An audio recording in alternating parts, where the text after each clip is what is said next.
I'm Teisha Bader with the JBS News Update for Thursday, April the 9th, 2015.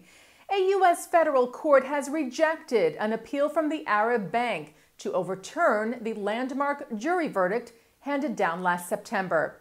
If you recall, the Amman-based Arab Bank was found liable for knowingly supporting terror group Hamas in several deadly terror attacks it carried out in Israel from 2001 to 2004.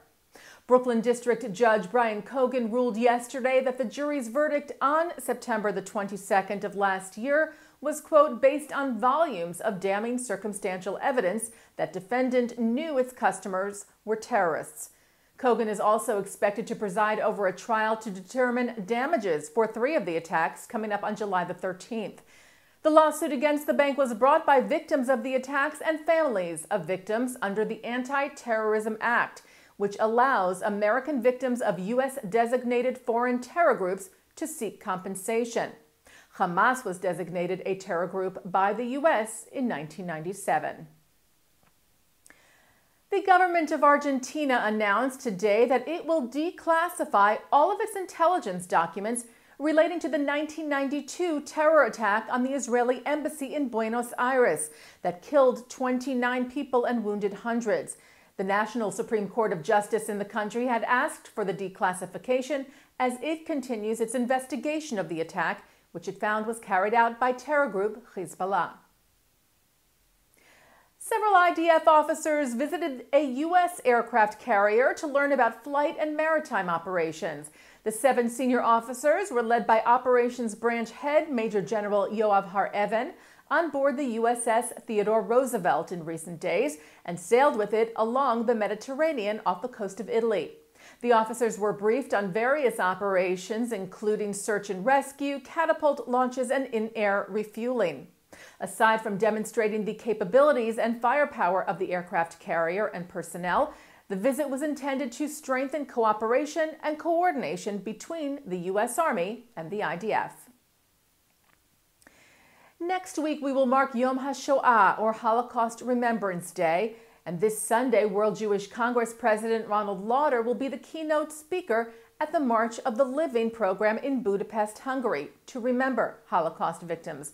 This year marks the 27th March of the Living, in which students from more than 45 countries around the world make a pilgrimage to the former death camps.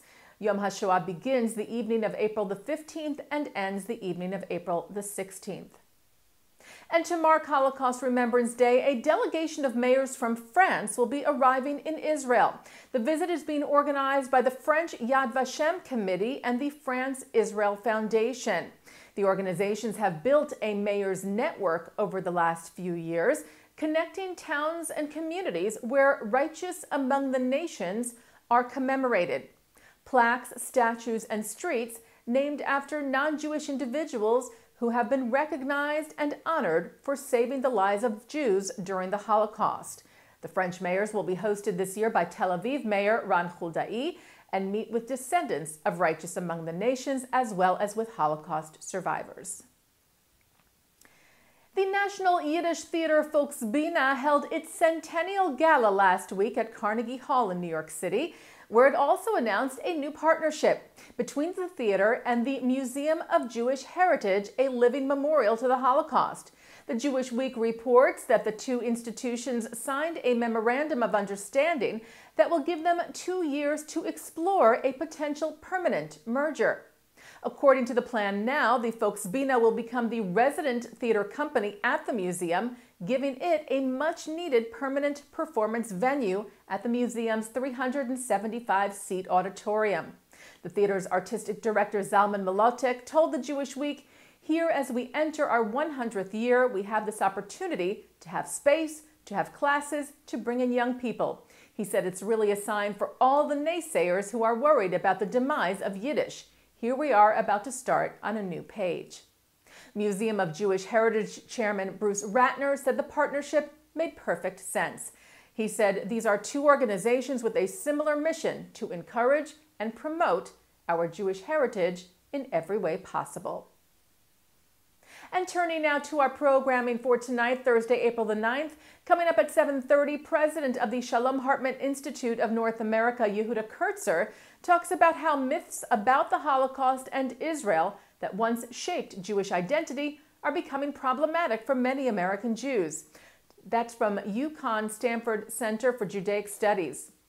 Then at 8:30 tonight, historian, author, and Emmy Award-winning writer, presenter of the documentary series The Story of the Jews, Simon Schama, accepts the American Jewish Historical Society's Emma Lazarus Statue of Liberty Award. That's at the Center for Jewish History. And at 9 tonight, Mark Golub sits down with author of The Best Thing That Could Ever Happen to You, Sandra Flaum.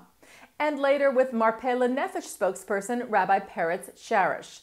And at 10 tonight, journalist Ari Shavit, author of My Promised Land, talks about the ongoing struggles for peace in Israel. That's from Temple Bethel in Stamford, Connecticut. And that's the JBS News Update for Thursday, April the 9th, 2015. I'm Teisha Bader.